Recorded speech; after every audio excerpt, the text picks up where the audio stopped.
All right, this is my first episode of running Reline Unknown. Brett Eckert happily passed the torch to me a few months ago, and I was able to get out in the field with these two who graciously joined me at a hotel meeting room today. I have with me Don LeBlanc. Most of you guys are familiar with Don from many, many Reline lives he's been on with me. He's the president and owner of DLVEWs. And then next to him, we have Travis Stearns, who's one of the go-to contractors that Don works with from CLH and Son. Thank you guys for joining me. Thank you very much. I'm very tall. Because of COVID, we couldn't get very many chairs in the room, so I will be sitting on the throne while I interview these guys. So we're gonna get started. Tell us a little bit about you, Travis. A lot of people know Don already, so we'll maybe get into his background a hair, but we don't know. So tell us how you kind of got started as a contractor. Well, it's a family business. My grandparents started it 40 years ago now. We were an excavation company that really just did excavation, snow plowing, stuff like that. And there was a local guy that did a little dabbled with some snap type liner and hired us to kind of help with the excavation side of it, and just kind of took over with that. And it kind of just, we kind of did a little bit of part-time there for a little bit, and then I kind of saw the potential, and I kind of just dove into that and kind of saw the upside of it, and really I kind of enjoyed it too. It was different. I like going to different places, not being on the big commercial sites. So that led you into the sliplining side of the business. Yeah. So how long have you guys been doing that? 18 years. Since you've been in the industry? Yeah. I thought you were only like 20. Yeah, no, I wish. Yeah. Unfortunately, I'm not old enough now. But I pretty much started right out of high school doing it. So okay. That's been half your life then. Yeah, pretty much. Essentially, yeah. And it was, the first however many years, probably 6-8 years, it wasn't, I still kind of focused on the excavation more, but we did, we were doing it, kind of building a little bit each year until we just kind of went full bore with it. Kind of really our main focus. That was what I was going to ask. So do you guys, now are you solely slipline contractors? No, contractors? I still do, but it's my main focus. Okay. It's what we try to do. Every now and then if there's some holes and they're not putting out the projects we like to do, if I gotta, we'll go back to digging and stuff. But so what would you say percentage-wise that is of your business? Some years it's 98%. Okay. It's some years it's all, some years it's, and then I'd say average is probably 70%. But okay. Right. Yeah, I mean, we still do plowing in the winter and the off season and stuff. But okay. Right. Which I'm sure there's a lot of in Maine. Yeah. We don't do as much as that we used to either, but okay. Just really tried to dedicate everything to the culvert work. It's not even just same thing to do with drainage. Yeah, which is obviously how you two are connected, but tell everybody the background, because I don't even know how you guys ended up working together in the industry. Well, really through mutual colleagues kind of is how we met, but it just kind of naturally happened. I was in the culvert business, he was in the culvert business. We had a mutual friend in the industry who said, hey, you guys have to meet each other. And we knew each other by name only, just kind of in conversation with other folks in the industry. And then, things come to fruition, and we ended up meeting on, I forget where we were. Started Long Meadow, Mass. Long Meadow, Mass. Project, maybe, rather than the transition kind of. Doing some snap tight, and eventually. Your first hydro bell? Well, probably was my first hydro bell. Oh, yeah. really? Yeah, I think so. It was still polyethylene at that time, right? Yeah. But anyway, so ever since then, I mean, we're, we work a lot together on almost all the relines that we do. He's an excellent installer, and I've been doing stormwater since I started my career, so it just kind of melded together real easy for us. So I know Don has, I kind of know Don's coverage for states. Do you guys travel to all the same states that he represents? Not as far. Not as I used to go a lot farther than I try to now. As long as the work's, for a long time I had to go wherever the work was. Yeah. And I prefer not to, but it still happens. It just. If the job's big enough, though, and to be honest with you, now it's almost for the right jobs I'll go wherever. It's the big jobs don't excite me too much too far away. Now when I was young trying to build the business, it wasn't too bad. I didn't care really, but now I got 2 young kids at home and everything, and it's a struggle. But they seem to put the better jobs aren't close to home. Yeah. We haven't got over that hump yet, I guess, up here. Yeah. Yeah, I mean, for a while, fair to say that you were even traveling to New York Oh, yeah. and sometimes. I was always looking Yeah. in there too, because they put out, Right. they bought into the sliplining better than a lot of DOTs have. Which is one of the questions I have for you. I'm kind of skipping ahead in my thought process, but how have you seen in your, now that you look in your time of sliplining in your career, how have you seen the DOTs? Are they accepting it more? Is it less? Like, how do you see them in the sliplining world rather than, obviously, Don and I were out on a project with you this morning, which was fantastic. We got to go see you grout snap tight. Yeah. But down the road, you're saying they won't slip line. They're going to make you tear out a brand new paved road to replace a pipe versus slip line it. So do you see that commonly? Like literally those pipes were, not even a quarter mile from each other. I think it's kind of going in phases. I think it's been a bunch of times I really thought we were on the right track and we were going to buy into it. And not just buy into it, but keep going. And then it kind of hits the snags, and the biggest snags is the permitting they're having right now. And it's is that across DOTs throughout New England? Is that it's worse. It really feels worse up here at home. Okay. Maine seems to be the worst one, to be honest with you.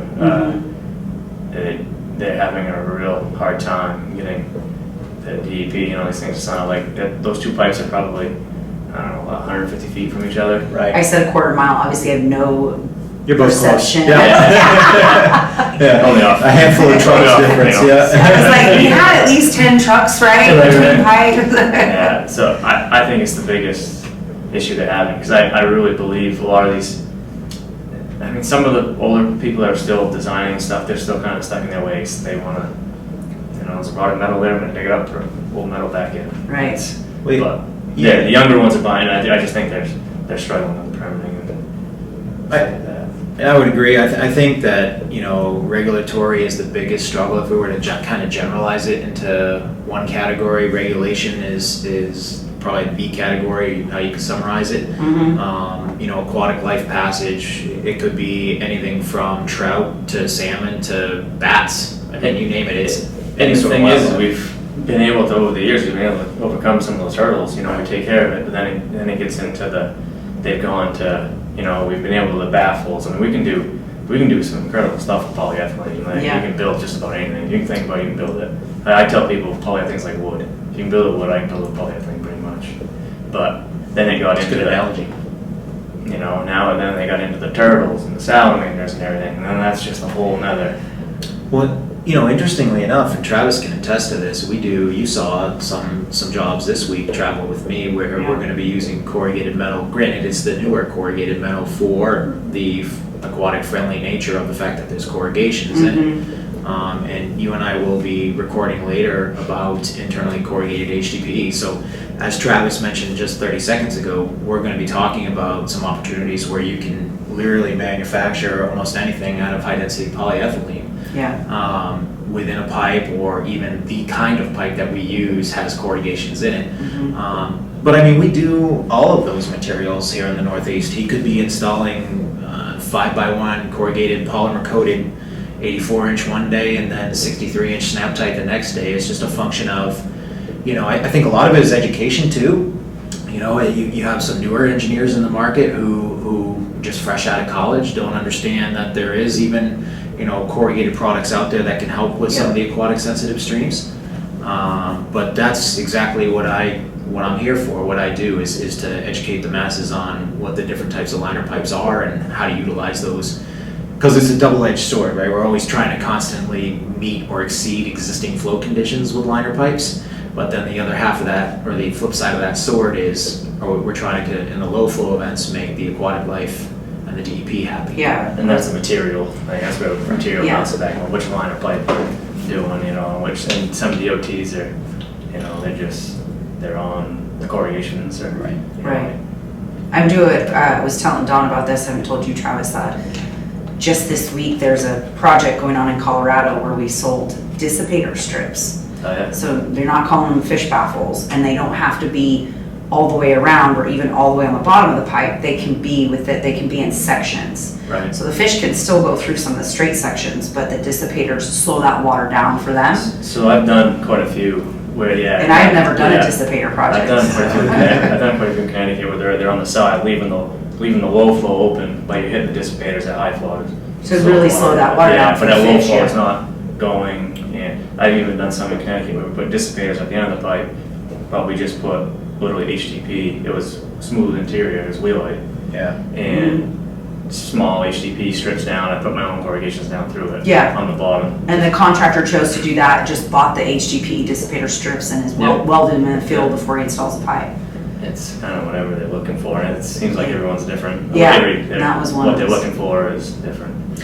You know, and I'll say this, I mean, it's amazing to me how much we can do with the materials we have. You could literally, and not a lot of folks know this, but you can literally switch materials halfway through the liner pipe. Mm-hmm. You know, we did one in Waterbury, Connecticut for the DOT where you're trying to get as much water into the culvert as possible, but then like 2/3 of the way through, you want to slow the velocity down so that you don't end up with a lot of scour at the end of the pipe. Yeah. So you end up with a corrugated or a flange type product at the end, just to try to help with some of those velocities, but it's smooth at the inlet. So there's a lot of things that we can manufacture with various materials for liners, and it's just a function of working through the design. Yeah. Yeah.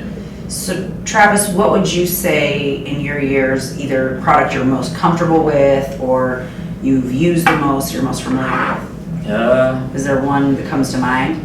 Or are you just kind of like, I'll slip line with whatever they spec? It used to be when I first started out, I was really stuck my ways with the HDP, you know, the Yeah. snap tights, the wheel lights, and it was just, it wasn't, I was gonna go hungry, I guess, if I just stayed waiting for them. So we really started, I mean, I've done a ton of snap tight, you know, quite a bit of wheel light over the years. I've put in tens and tens of thousands of feet of metal pipe too as liners, you know, aluminum, polymer coated. Aluminized type 2. Aluminized type 2 has Yeah. been pretty big the last few years. That's what's going to be going in the pipe we looked at yesterday. Yeah, yes. Yeah. And ton of liner plate. Mhm. You know, we've done quite a bit of that in the last 4 or 5 years. It's Yeah. really picked up, and that's a really unique product. So Yeah, it is. You can do a lot of things with that. You can't just. There's a lot more possibilities you can do with that, and that's become. And I think Don's been a pretty big advocate of it, honestly, because there's times when I would, because at times it's not the most user-friendly pipe, Yeah. but probably job-friendly it can be. And we've done some crazy things with tunnel liner plates. Just based on the geometrical shapes that we're getting out of the finished product, how, the fact that you can bring them in one plate at a time or full completed rings at a time. You saw that? Yeah, I saw that. Massachusetts. But there's some, I guess for the purposes of this podcast, one of the things that folks should know is like Travis and I get phone calls from municipalities or DOTs all the time where the pipe's already partially collapsed. It's like the 11th hour or the 13th hour, depending on how you look at Yeah. it. And they need something to open the hydraulic area back up because the hose pipe went kaput. So we're not always able to just straight up slip something through the hose pipe. It's too late. There's a portion of it that's collapsed. So in order to do that safely, we utilize tunnel liner plate or some sort of flange product. And it used to be solve too, it. they would see that and then it'd be right out the window, like, we can't line it, you know what I mean? So they just, We have to rip and replace. yeah, it would go from a lining candidate to they're digging it up just because of that, where Right. they didn't know we can get through it. Right. A lot of them, Or in the sense that New Hampshire, you had that one where the access was the challenge. You wouldn't fit stick pipe through there. You had to be some sort of plated solution, Oh, yeah, So And that you probably built in the pipe, right? they did. Yeah. I was going to take you to that yesterday, Which but we one? ran out of time. Yeah. Up in the White Mountains Oh, there. yeah. And, or you can be, like even in the Guilford project, it was, you need to line part of it, but then we literally had to tunnel through part of it, and then you Right. could open back up just because of that area is so bad. Partially collapsed. Yeah, it's, so we tunnel liner, we literally cut out and tunneled through, probably 20 feet of it or something. And Right.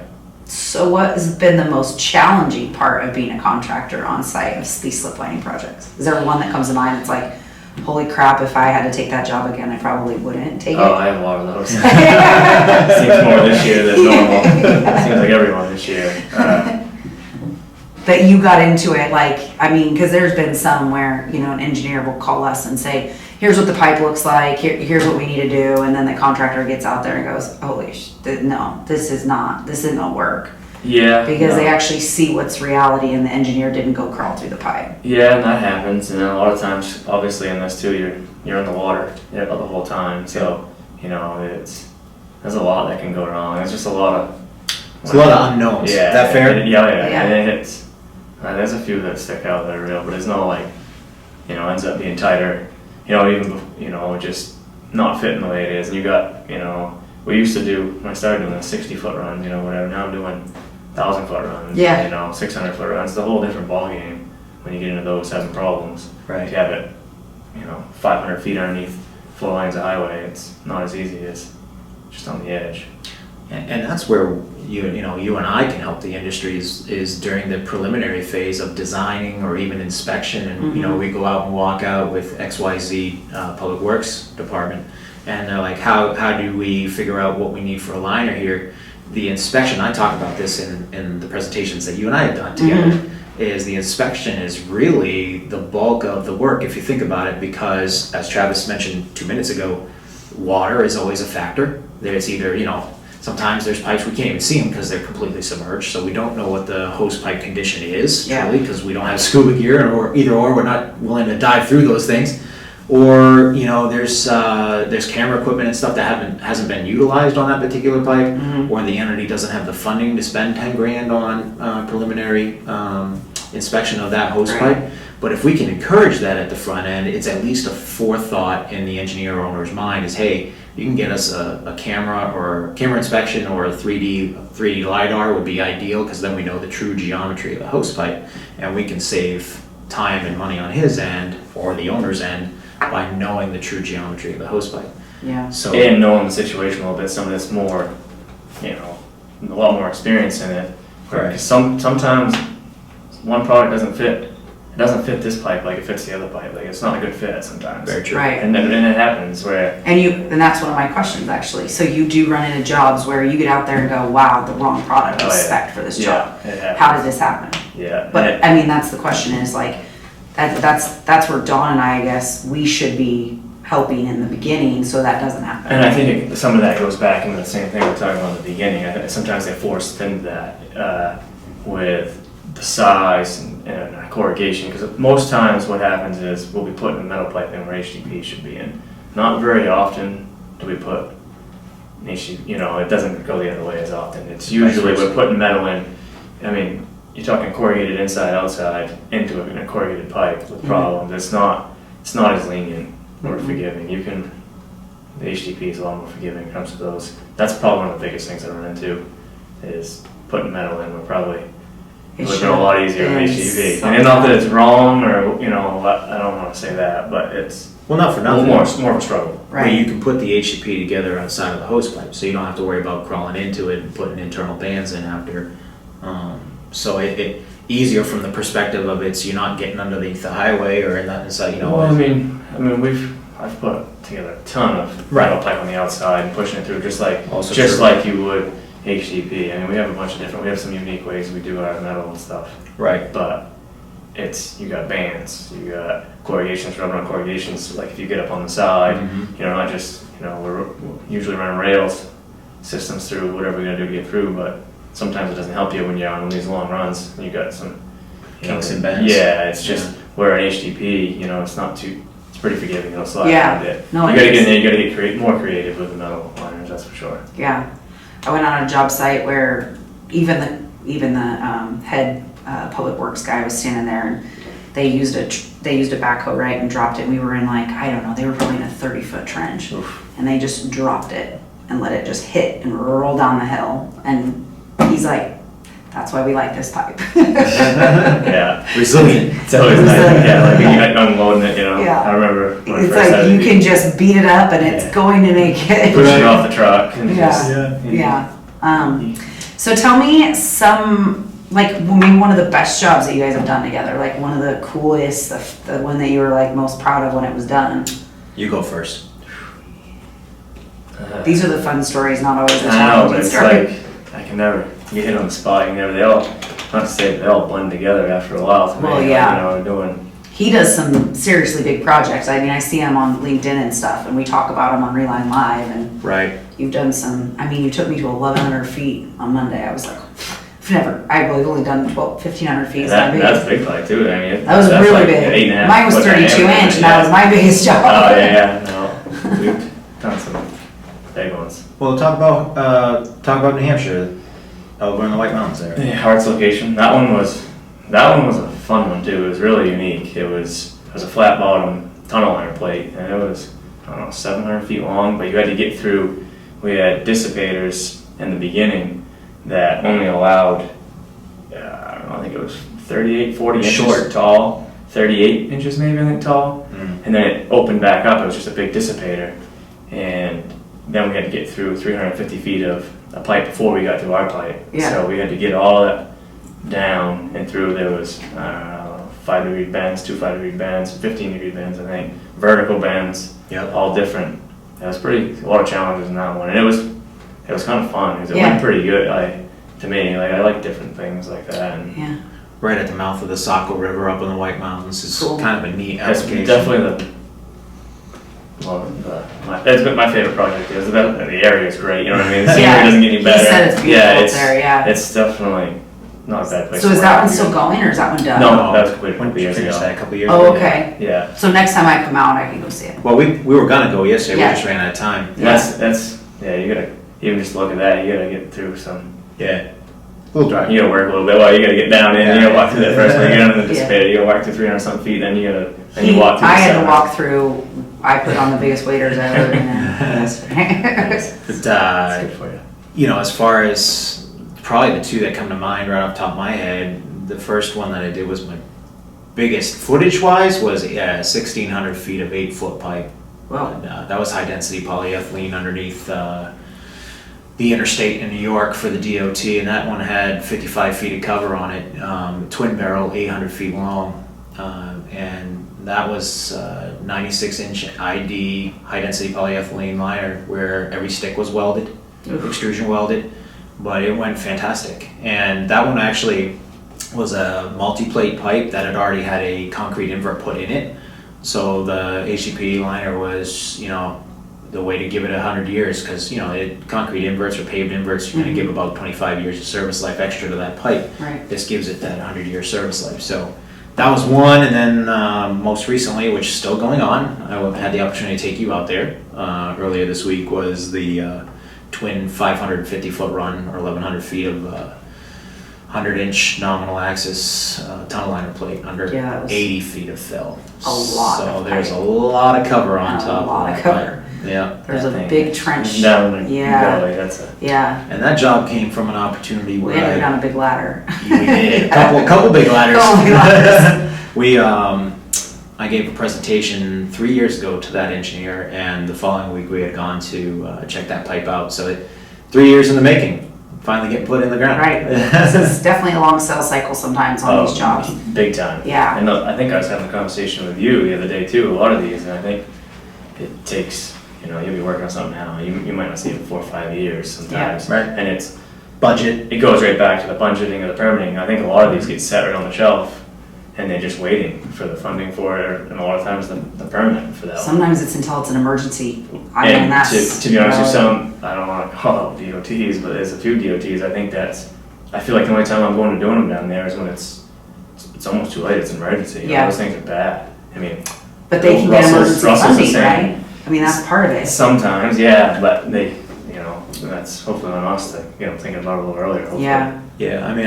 I understand states have budgets that they have to work within, but I also think that there's a delicate balance of, when is the right time to do something before a $500,000 job becomes a $5 million job as Yeah. well, so For sure. it's just a delicate balance, as Travis said, between budgeting, permitting, and whether or not something's an emergency, and if it becomes an emergency, is it too late?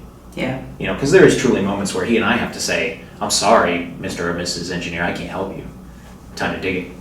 Well, That's yeah, happened to me the a other couple thing times. that we don't, in the industry, we can't predict is no one ever saw COVID coming, right?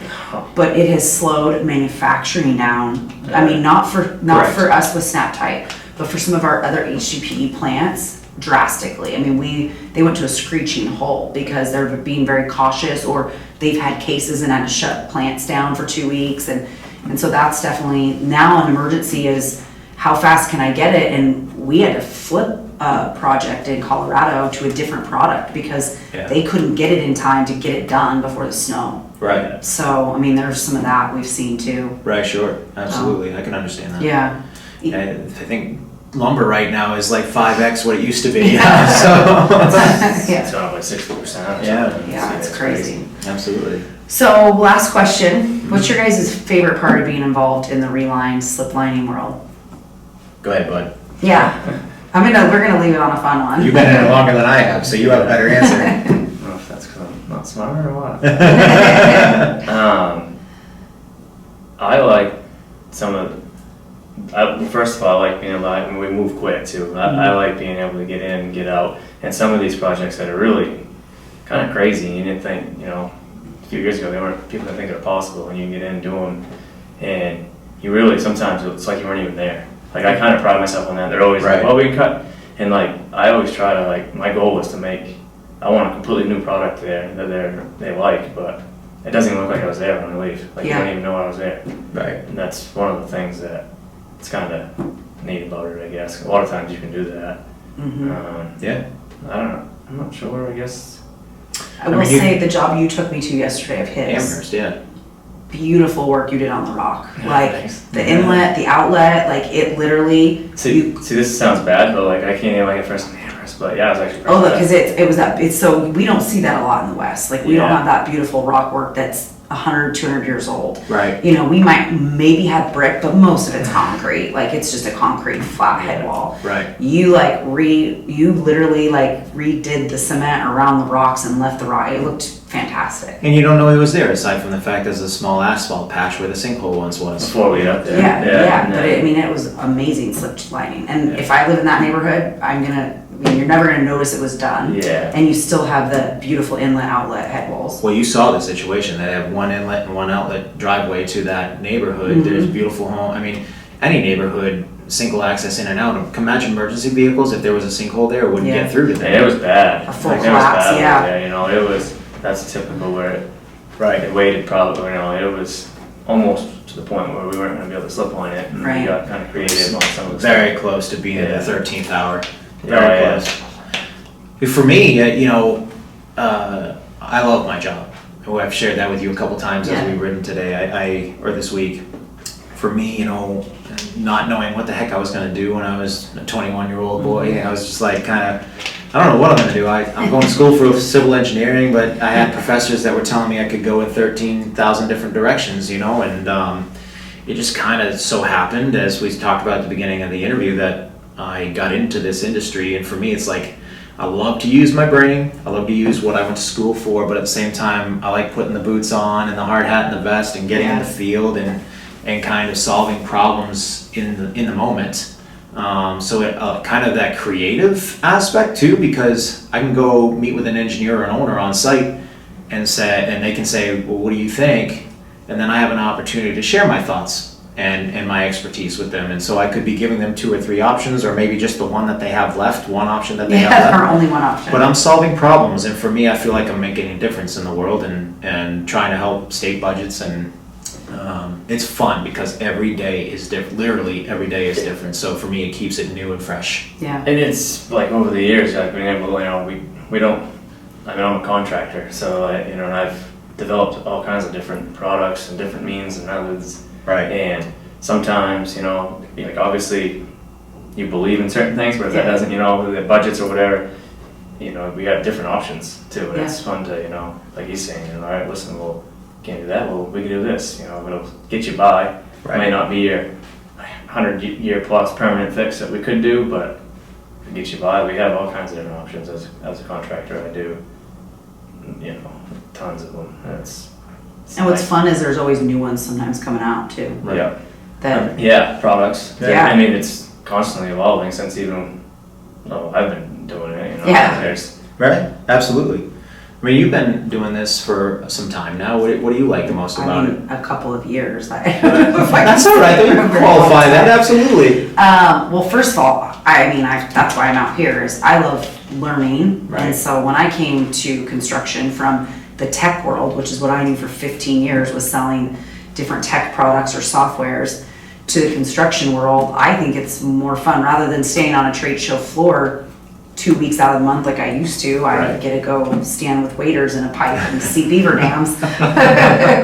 Right. Crawl down ladders and tunnels. That's what I think this is fun. Sure. And I think it's fun because I get to come into a room and I truly am the least knowledgeable person in the room, but I'm okay with that, because then that everybody, doesn't like that young kid today at the DOT asking you all those questions. Oh, Like, right. yeah, I mean, he's admitting, I'm new, I have no idea anything about maintenance roads, so he's just there to learn, right? Like, he wants to learn and pick people's brain. That's how I am. So Sure. for me, getting into the Reline world is I get to, for the next 15, 20, 30 years, get to learn and see, like what you guys have seen over the years, things change, new products come out, there's different ways to do things. And I feel like it's constant, you know, like you both just said, I feel like there's constant opportunity for that. Yeah. It's just ever evolving, and the other thing is like this industry is small. Yeah. It seems big, but it's small. No, I mean, in 2 years, I can tell you it's small. Right. Mhm. So it's like we're always going to be interacting with each other, Yeah. no matter where we are at any given time, even if we're, you know, from two different worlds and two different pipe solution worlds. There's going to be interaction, and I like that. I like the people aspect of it too. Yeah, So, I do too. Yeah. Anything else you guys have to add? I don't know. Thank you so much. Thank for you doing very this much. today, Don Appreciate Travis. it. Thank you for joining us for Reline Unknown. We'll be back again soon. Thanks, everyone. America's aging underground infrastructure will need to be dealt with in the upcoming years. Our mission with Reline Unknown is to help individuals and organizations gain insight into the pipe, reline, and infrastructure world and help process the key decision, reline or replace. Thank you for listening.